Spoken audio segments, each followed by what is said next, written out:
Hello everyone, welcome to Cool School Online Pathshala, and today we'll be learning about principle of marketing, in which we'll cover topics which includes definition of marketing, nature and scope of marketing, and consumers' needs and wants and demands. So let's get started with the very first topic. So what is marketing? Marketing derived from the word market. तो marketing basically वो चीज है जो कि एक market word से derive हुआ है. What is a market? A market is a place where buyers and sellers come together and exchange products and services. तो बेसिकली मार्केट एक वो जगह है जहाँ पे एक बायर आता है और एक सेलर आता है, दोनों आपस में किसी भी तरह का प्रोडक्ट हो या फिर सर्विस हो उसको आपस में एक्सचेंज करता है. Marketing is a process of determining the needs and wants of consumer. Marketing एक वो प्रोसेस है जिसके थ्रू हम लोग डिटरमाइन कर पाते हैं कि एक कंज्यूमर की, एक कस्टमर की क्या क्या रिक्वायरमेंट्स है, क्या क्या नीड्स है, and accordingly we work for it. It helps the customer to provide them with those products that they are looking for. जो प्रोडक्ट की जरूरत एक कंज्यूमर को है तो वो प्रोडक्ट ही हम लोग मार्केटिंग के थ्रू, इट एम्स की मार्केटिंग के थ्रू ही हम लोग उस प्रोडक्ट को अपने कंज्यूमर तक पहुंचाएं. It helps the company to find out new consumers or new customers. So basically, when we talk about definition of marketing, it goes like marketing is the process of creating, distributing, promoting, and pricing goods and services and ideas to facilitate satisfying exchange relationships in a dynamic environment.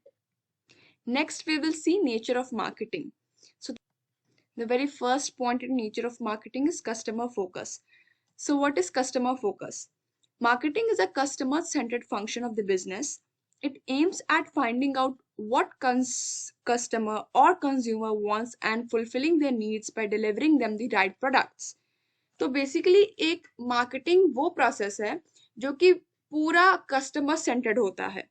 मतलब customer के requirements के अनुसार जो भी functioning होता है marketing का, वो सारे चीजें जो है वो कस्टमर के रिक्वायरमेंट्स के अनुसार ही वर्क करता है एक कंपनी में. और ये बेसिकली एम करता है कि जो कस्टमर है उनके वांट्स को, उनके डिजायर को, उनके नीड्स को किस तरीके से फुलफिल करे और सही प्रोडक्ट, सही सर्विस उन तक पहुंचाए. तो ये पहला पॉइंट है नेचर ऑफ मार्केटिंग में. दूसरा point is creates market offering. Marketing provide offers to various goods and services to potential customer. एक मार्केट जो है वो बहुत तरह का गुड्स है, सर्विस है, वो प्रोवाइड करता है, ऑफर करता है पोटेंशियल कस्टमर्स को. It is the one that communicates all information regarding products like its price, use, quality and technology to customer. ये सारी चीजें जैसे कि क्वालिटी हो गई, यूजेस हो गया, प्राइस हो गया एक प्रोडक्ट का, तो उस चीज को अपने कंज्यूमर तक, अपने कस्टमर तक पहुंचाना, उनका इंफॉर्मेशन देना, इट्स वेरी इंपॉर्टेंट. तो ये जो इंफॉर्मेशन पहुंचाना है, it is all done through marketing. The next point is exchange oriented. It is a process which aims at exchanging products among buyers and sellers. Marketing attracts and influences people to buy the products of the company. It's a very easy point. Let's go to the next point, that is continuous activity. Marketing is a regular and continuous activity of business for selling their products. So this is a very important point here. Continuous activity मतलब कोई एक activity जो कि continuously follow हो रहा है, there is no stoppage to it, कोई break नहीं है बीच में. जैसे सपोज कि एक नया मार्केटिंग, एक नॉट मार्केटिंग सॉरी, एक नया फर्म अगर स्टार्ट हुआ है, एक नया कंपनी स्टार्ट हुआ है, उन्होंने नई कोई प्रोडक्ट लॉन्च किया है अपने कंपनी में, तो उस टाइम क्या है कि मार्केटिंग की बहुत ज़्यादा रिक्वायरमेंट होती है क्योंकि उस प्रोडक्ट के बारे में लोगों को पता नहीं होता है. तो फिर जब मार्केटिंग स्टार्ट करते हैं उस प्रोडक्ट के बारे में, ठीक है, 1 महीना किए, 2 महीना किए, तो ऐसा नहीं होता है कि सिर्फ 1 महीना किए, 2 महीना किए, लोगों को पता चल गया मेरे प्रोडक्ट के बारे में और बस अब हम नहीं करेंगे मार्केटिंग. नहीं, ऐसा नहीं होता. मार्केटिंग जो है वो एक कंटिन्यूअस प्रोसेस है कोई भी कंपनी का. वो रेगुलरली बाकी जैसे एक्टिविटी हो रहा है किसी भी बिजनेस में फॉलो, मार्केटिंग भी उसी तरीके से फॉलो होते रहता है और वो स्टॉप नहीं होता है। तो businesses always needs to monitor the marketing environment and should accordingly plan, implement and control all marketing program। क्योंकि बिजनेस बहुत ही डायनेमिक है, क्योंकि वो चेंज होते रहता है टाइम टू टाइम। तो इसीलिए जो मार्केटर्स होते हैं उनको बहुत ज़रूरी है कि वो मार्केट को अच्छी तरीके से समझे और उसको समझने के बाद ही प्लान बनाए और फिर उसको इम्प्लीमेंट करे। जो भी मार्केटिंग का प्रोग्राम्स है उस उन सारी चीज़ों को मार्केटिंग इन्वायरमेंट को स्कैन करके ध्यान में रखते हुए और अकॉर्डिंगली फिर काम करे। So the next point is goal oriented. Goal oriented marketing is a goal oriented business activity that aims at achieving the desired sales and profitability.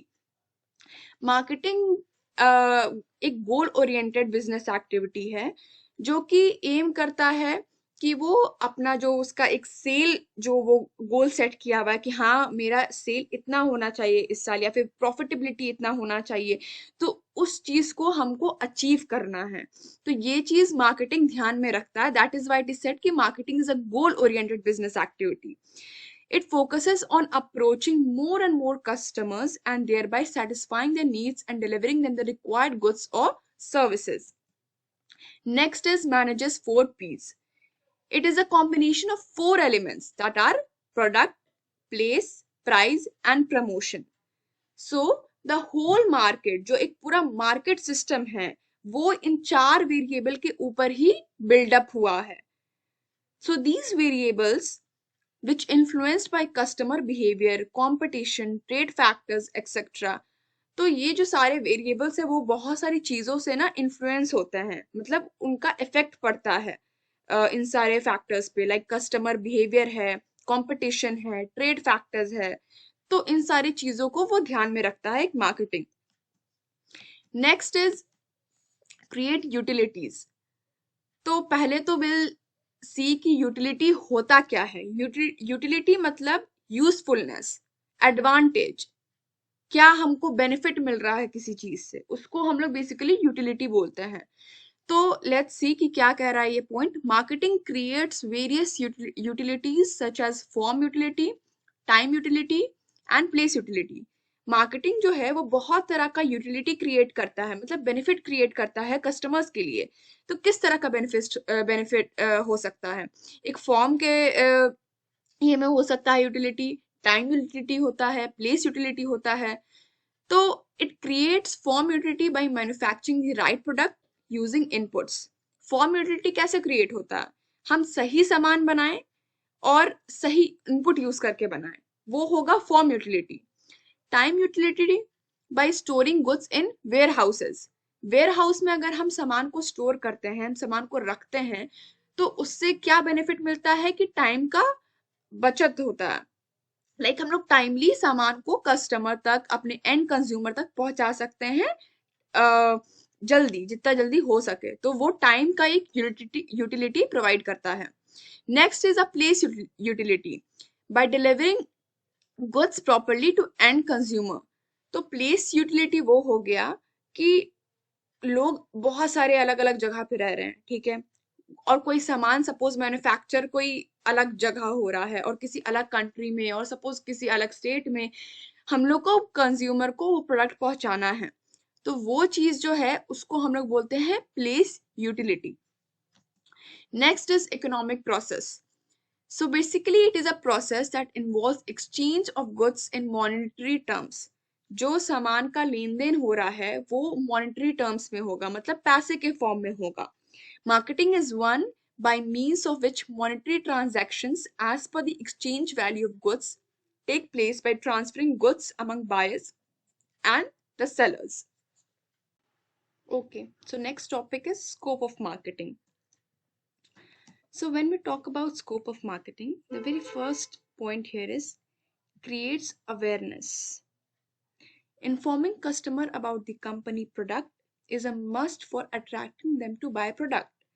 Company को अपने प्रोडक्ट के बारे में कंज्यूमर तक, कस्टमर तक इंफॉर्मेशन पहुंचाना, उनके बारे में उनको इन्फॉर्म करना, बताना कि क्या है प्रोडक्ट और क्या क्या उसका फीचर्स है, etcetera etcetera.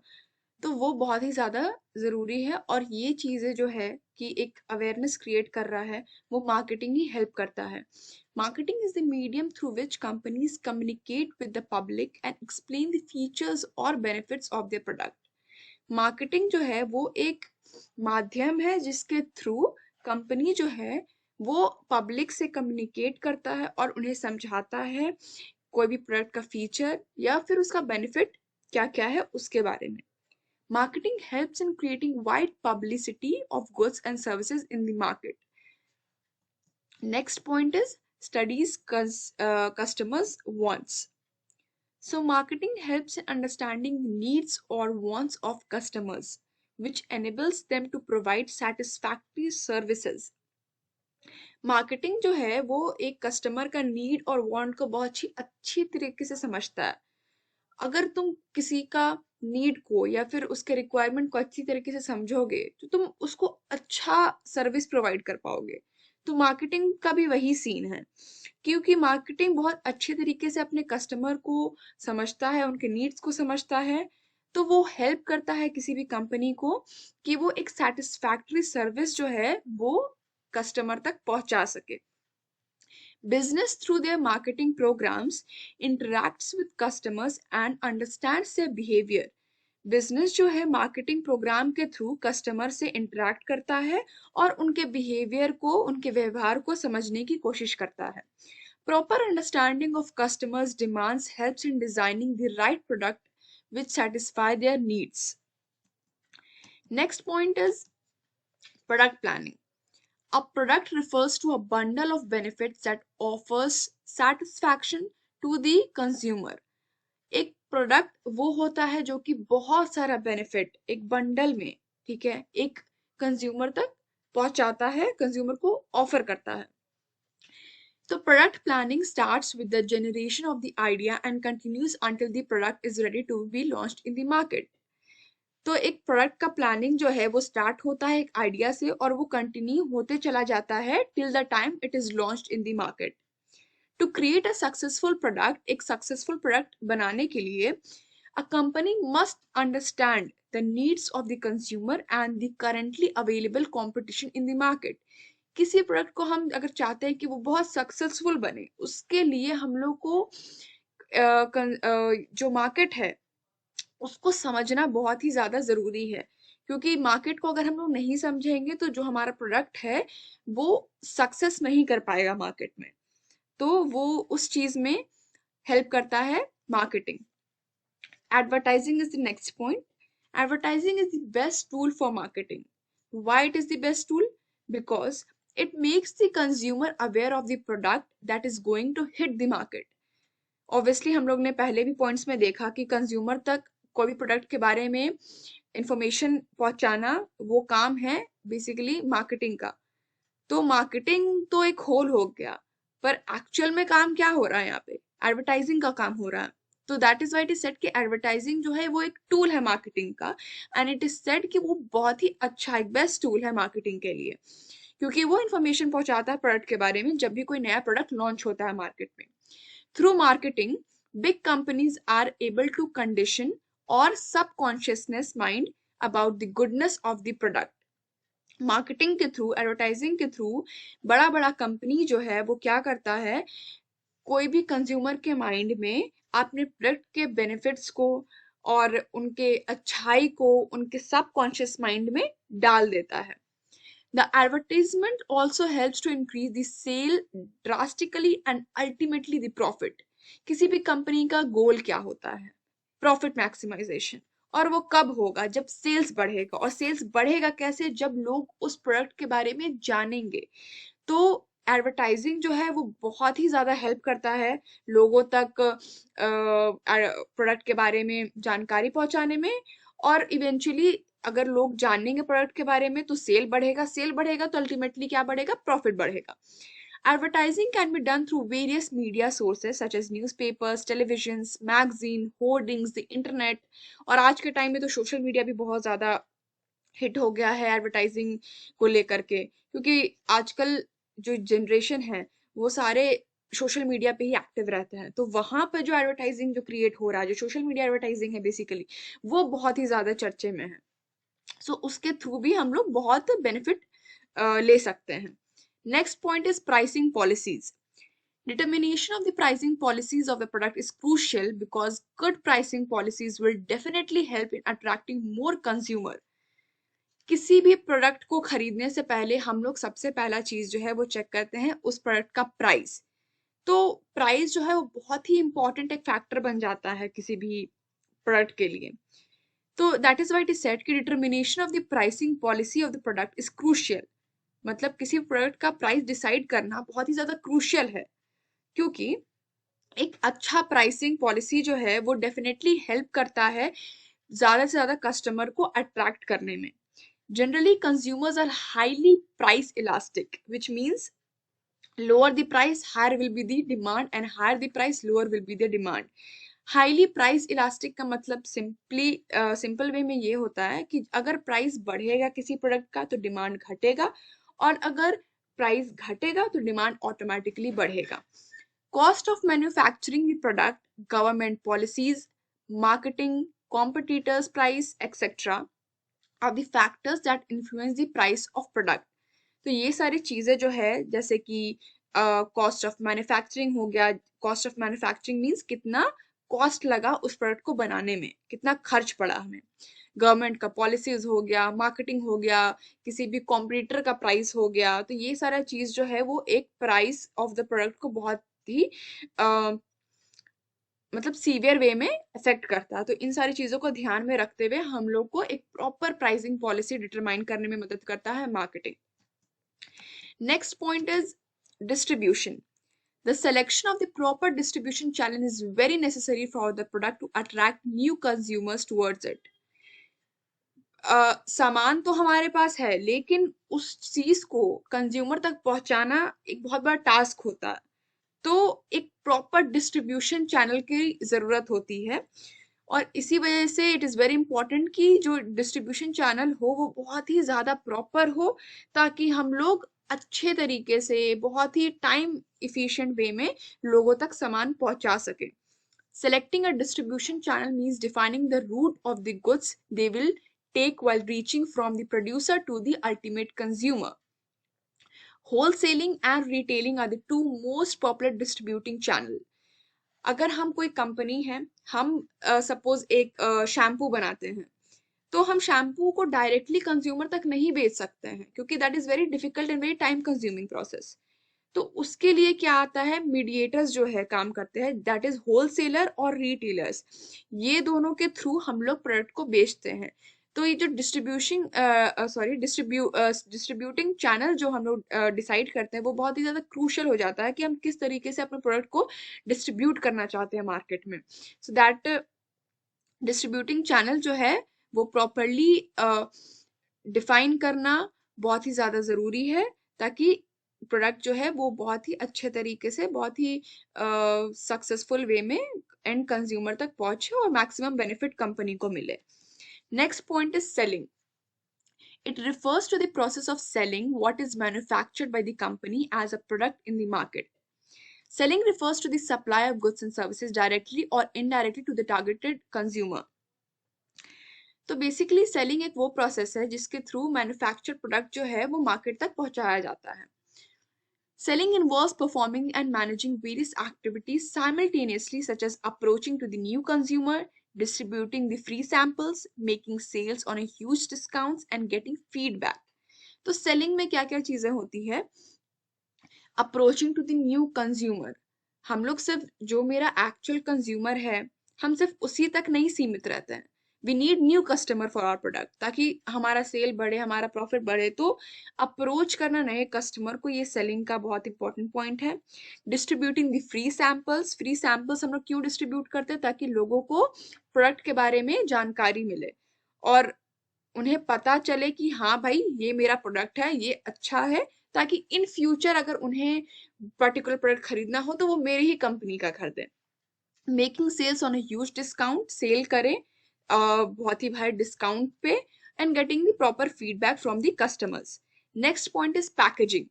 The packaging is essential for delivering the product safely and secure a good image in the consumer's mind. Packaging बहुत ज़्यादा ज़रूरी क्यों हो जाता है? एक तो पहला point is safety. Safety is very important. कोई भी प्रोडक्ट है अगर वो बहुत ही ज़्यादा फ्रेजाइल है, बहुत ही ज़्यादा नाजुक है, तो उसका सेफ्टी इज़ वेरी इंपॉर्टेंट। तो इसीलिए पैकेजिंग जो है किसी भी प्रोडक्ट का वो बहुत ही अच्छा होना चाहिए ताकि वो हमारे प्रोडक्ट को डैमेज ना करे। और दूसरा ये भी कि अगर प्रोडक्ट का पैकेजिंग अच्छा होता है तो कंज्यूमर के माइंड में एक अच्छा इमेज क्रिएट करता है प्रोडक्ट के बारे में। It also helps in the goodwill formulation. Goodwill formulation मतलब कंपनी का गुडविल को इंक्रीज करता है, बढ़ाता है, और लोग सोचते हैं कि यार this company is really good because of its good packaging. Packaging involves designing and producing the external covering for the product which will keep the product safe and hygienic. Packaging is inclusive of the product information, which adds to the appeal of the product, which ultimately helps in the sales promotion. Packaging दो तरीके का होता है, एक inner packaging जो कि product का होता है और एक आउटर पैकेजिंग जो कि कार्टून या फिर कार्डबोर्ड बॉक्सेस होते हैं। तो जो इनर पैकेजिंग होता है वो एक इंफॉर्मेशन पहुंचाने के भी काम आता है, क्योंकि हम लोग जब भी कोई भी प्रोडक्ट खरीदते हैं तो उसका जो पैकेजिंग होता है हम लोग अक्सर देखते हैं उसमें सारा डिटेल्स दिया हुआ रहता है। प्रोडक्ट का इंग्रेडिएंट्स क्या क्या है, उसका प्राइस क्या है, manufacturing date, expiry date and whatsoever. तो ये सारी चीजें जो है पैकेजिंग में हमें मिलती हैं। Next is after sale services. The term marketing includes after sales services to be provided by the business to its customers. Resolving issues of the customers and problems in case of any product failure will help in developing better relations with the customer. तो ऐसा नहीं है कि हमने product बनाया, product हमने बेच दिया और बस मेरा काम खत्म। No, after sale service provide करना is very important. Resolving issues of the customer is very important, and problem in case of any product failure will help in developing better relations with the customer. अगर हम suppose मैंने कोई सामान किसी को बेचा, उस प्रोडक्ट को यूज करने के बाद वो पर्सन को लग रहा है कि उस प्रोडक्ट में कुछ इशू है, कुछ प्रॉब्लम है, तो अगर हम उस इशू को रिजॉल्व करते हैं, उसको सॉल्व करते हैं, तो प्रोडक्ट तो जो कस्टमर है उनके माइंड में एक थिंग थॉट आता है कि हाँ ये कंपनी बहुत अच्छा है and it is providing me a really good after sales services. Next point is collects the feedback. It involves collecting the feedback or suggestions of customers once the product is sold. जब हम कोई भी product को बेच देते हैं तो उसके बाद हम लोग सजेशंस या फिर फीडबैक मांगते हैं कंज्यूमर से ताकि हम अपना प्रोडक्ट को और अच्छा बना सके. Through this, satisfaction or dissatisfaction level of the customers can be easily identified, which helps in improving the service quality using suggestions provided by them. So, जैसा कि मैंने बोला कि अगर हमें पता होगा कि कंज्यूमर का फीडबैक क्या है, उन्हें प्रोडक्ट में क्या क्या चीज़ें अच्छी लगी, क्या क्या चीज़ें खराब लगी, तो हमें फीडबैक मिलने के बाद हम लोग उसके अकॉर्डिंगली ही अपने प्रोडक्ट में चेंजेस ला सकते हैं ताकि हम प्रोडक्ट को और भी बेहतर और भी अच्छा बना सकें. So our next topic is consumer needs, wants and demands. तो पहले हम लोग देखेंगे कि नीड्स क्या होता है.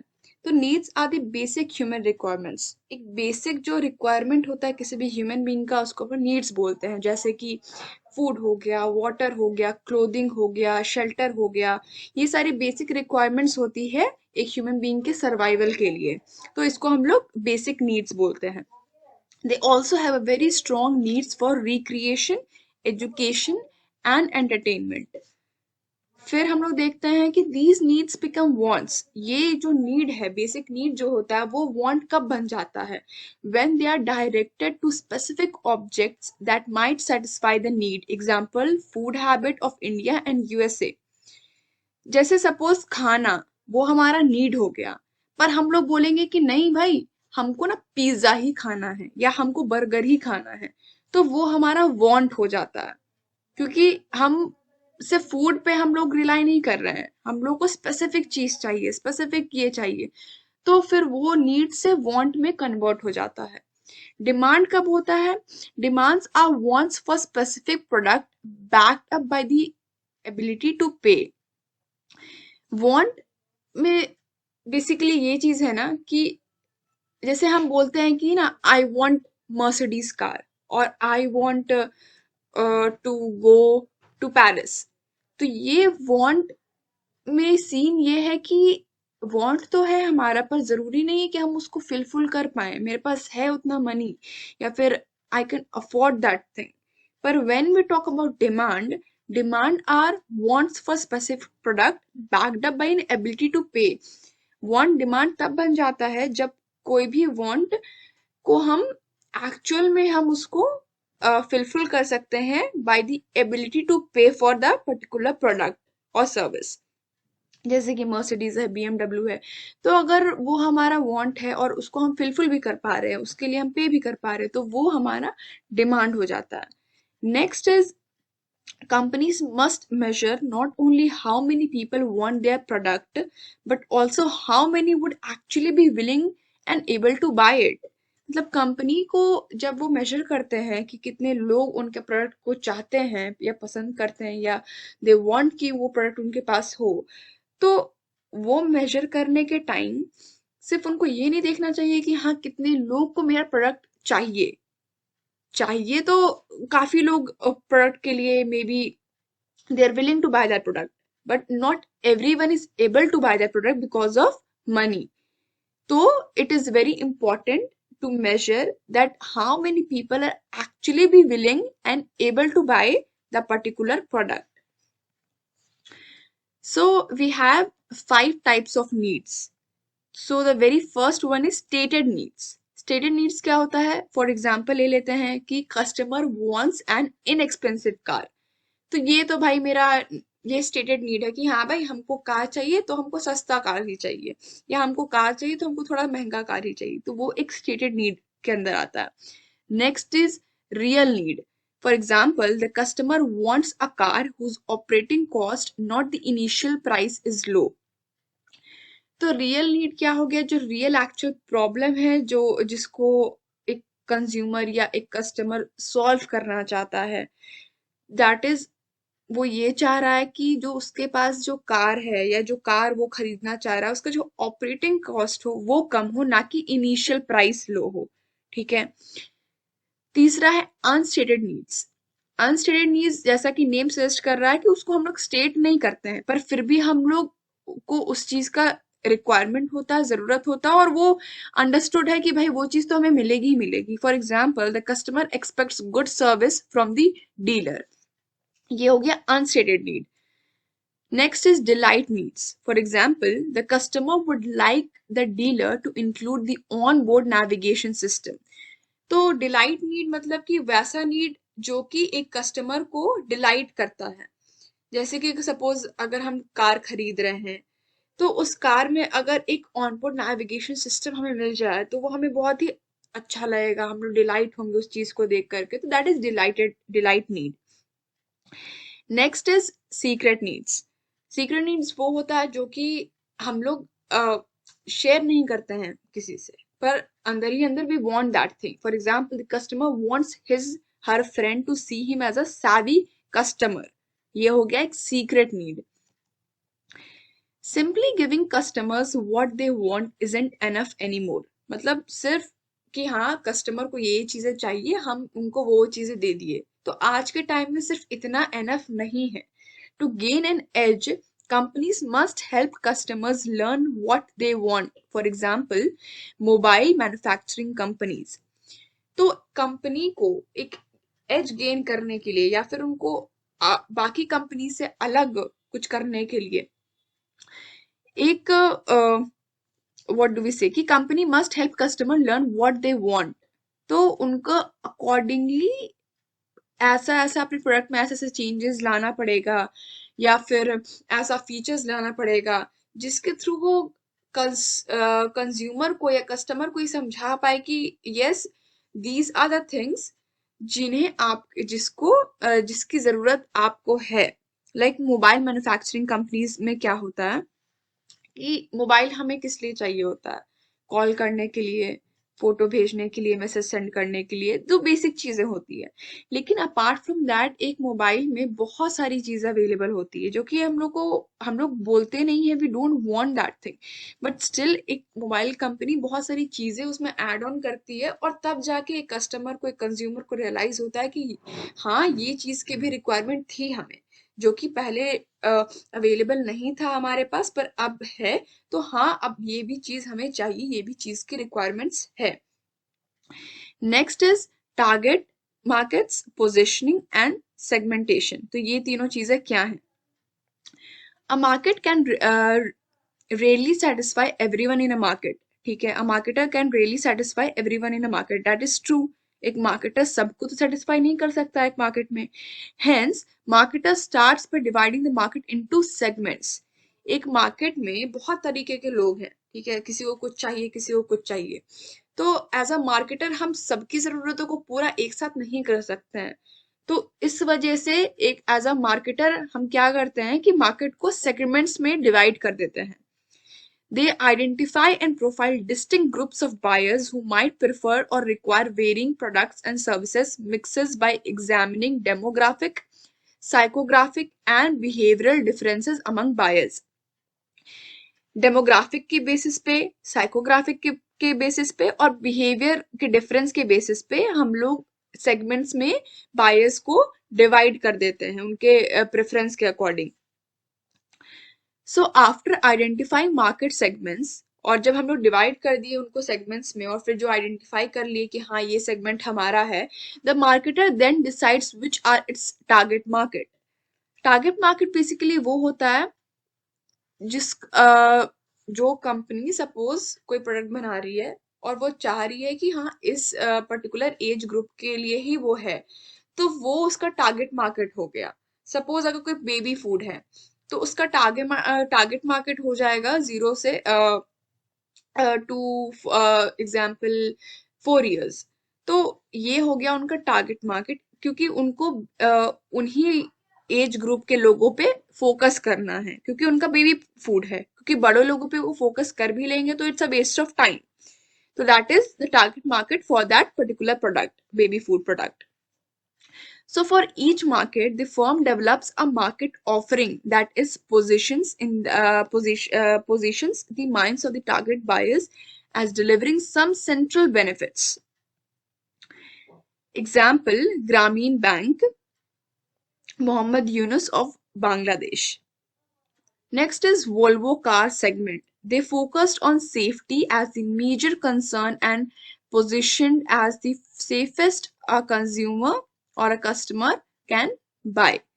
तो वोल्वो जो कार का जो सेगमेंटेशन हुआ वो इस तरीके से हुआ कि उनका मेन ये था कि वो प्रोवाइड कर रहे हैं सेफ्टी टू कस्टमर। तो जो टारगेट मार्केट हुआ या जो फोकस पॉइंट हुआ वो उस कंपनी का ये हुआ कि जो लोग कार खरीदना चाह रहे हैं तो उनका जो प्रायोरिटी है वो पहला सेफ्टी हो। तो जिन भी लोगों का प्रायोरिटी सेफ्टी से रिलेटेड हो, तो उन लोगों का एक जो सेगमेंट जो तैयार हुआ उस पे फोकस करेगा Volvo company as a proper market segment. ठीक है। नेक्स्ट इज स्कॉर्पियो एग्जाम्पल के तौर पे, design for people who prefer a sturdy vehicle that offer luxury and comfort.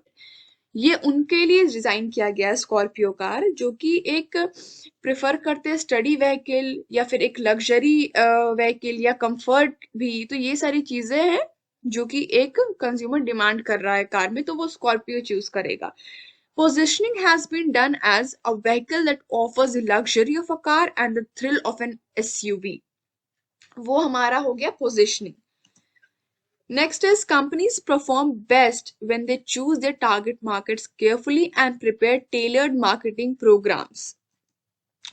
Next is offerings and brands. So when we talk about offerings and brands, companies addresses needs by putting forth a value proposition, a set of benefits that they offer to customers to satisfy their needs। The intangible value propositions is made physical by an offering, which can be a combination of products, services, information, and experience। A brand is an offering from a known source. Brand जो है वो एक तरह का offering है जो कि consumer को प्रोवाइड कर रहा है, जो कि एक नोन सोर्स कहलाता है. फॉर एग्जाम्पल मैकडोनल्ड और Domino's. Next is value and satisfaction. The offer will be successful if it delivers value and satisfaction to the target buyer. जो भी ऑफर हम लोग कर रहे हैं या फिर जो कंपनी ऑफर कर रहा है वो सक्सेसफुल तभी होगा जब जब वो एक प्रॉपर वैल्यू और प्रॉपर सेटिस्फैक्शन अपने टारगेट बायर को डिलीवर करेगा. Value increases with quality and service and decreases with price.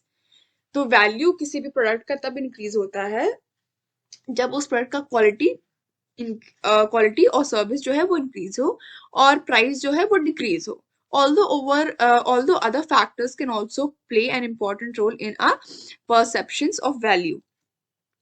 Satisfaction. Satisfaction reflects a person's judgment of a product's perceived performance in relationship to expectations. Satisfaction वो होता है suppose कि हमारा कोई product से बहुत ज्यादा एक्सपेक्टेशंस है, तो अगर उस एक्सपेक्टेशंस को वो प्रोडक्ट फिलफिल कर पा रहा है तो हमें उस प्रोडक्ट से कितना सेटिस्फैक्शन मिल रहा है, ठीक है, वो पता करने में मदद करता है. Next is marketing channels. So when we talk about marketing channels, to reach a target market, marketers uses three kinds of marketing channels. तीन तरह का marketing channel basically target market को reach करने के लिए use किया जाता है. पहला is communication channel. Communication channel is through deliver and receive messages from target buyers and includes newspapers, magazines, radio, TV, mall, posters, etc. सो ये सारी चीजें यूज करते हुए, इसका हेल्प लेते हुए हम लोग किसी भी मैसेज को डिलीवर करते हैं और रिसीव करते हैं टारगेट बायर्स के through. Next is distribution channel. To display, sell और डिलीवर द फिजिकल प्रोडक्ट और सर्विसेज टू द बायर और user. It includes distributors, wholesalers, retailers and agents. Next is service channel. To carry our transactions with potential buyers, it includes warehouses, transportation companies, banks and insurance companies that facilitates transaction, जो कि transactions में help करता है. क्या क्या help कर सकता है? एक वेयर हाउस जो है वो हेल्प करता है क्योंकि हम लोग को वो स्टोर करने में मदद करता है कोई भी प्रोडक्ट को. ट्रांसपोर्टेशन कंपनी ऑब्वियसली हेल्प करता है so that we can transport our product and services to one place to another, from one place to another. Banks and insurance company बहुत ज्यादा हेल्प करता है ट्रांजैक्शंस फैसिलिटेट करने में. So the channels of the market is to select the best mix of communication, distribution and service channels for their offerings. So next is supply chain and competition. So basically a supply chain is a longer channel stretching from raw materials to components to final products and that are carried to final buyers. तो अगर example लेते हैं हम लोग supply chain का, तो suppose we are taking example of women purses, ठीक है, जो लेडीज पर्स होता है, तो उसका जो सप्लाई चेन होगा वो फॉलो होगा रॉ मटेरियल के प्रोक्योरमेंट से लेके. रॉ मटेरियल का प्रोक्योरमेंट मतलब सपोज अगर लेदर है तो वो एक रॉ मटेरियल हो गया पर्स के लिए, तो उसका प्रोक्योरमेंट से लेके move through training, cutting, manufacturing and the marketing channels to bring products to final customers. Next is competition. Competition basically includes all the actual and the potential rivals, offering and substitutes that a buyer might consider. ठीक है, एक buyer के लिए क्या क्या चीजें हैं जो कि एक सब्स्टिट्यूट की तरह काम कर रही हैं, तो वो उस पर्टिकुलर कंपनी के लिए कंपटीशन क्रिएट करेगा. For example steel for car manufacturer. Next is marketing environment. So marketing environment consists of basically two types of environment. The first one is task environment and the second is broad environment. Task environment includes company, suppliers, distributors, dealers and the target customers who are engaged in producing, distributing and promoting the offerings to the market or to the customers. Next is broad environment. Consists of 6 components. The very first one is demographic environment, economic environment, physical environment, technological environment, political and legal environment, and social cultural environment. So marketers must pay close attention to the trends and developments in these environments and make timely adjustments to their marketing strategies. क्योंकि as I said earlier कि जो एक market होता है वो बहुत ही dynamic होता है नेचर में, that is it changes her time, वो चेंज होता रहता है टाइम के साथ। तो इसीलिए जो इन्वायरमेंट है उसको स्टडी करना बहुत ही ज्यादा इंपॉर्टेंट हो जाता है एक मार्केटर के लिए, क्योंकि अगर वो उसको स्टडी नहीं करेगा, बिना समझे ही अगर वो किसी भी तरह का प्रोडक्ट लॉन्च करना चाहेगा, तो it will not be a really successful idea for that particular product. So that's it for the today's video, guys. Keep learning and keep growing, and also keep following Atom to Byte for such amazing videos. Stay tuned. Thank you.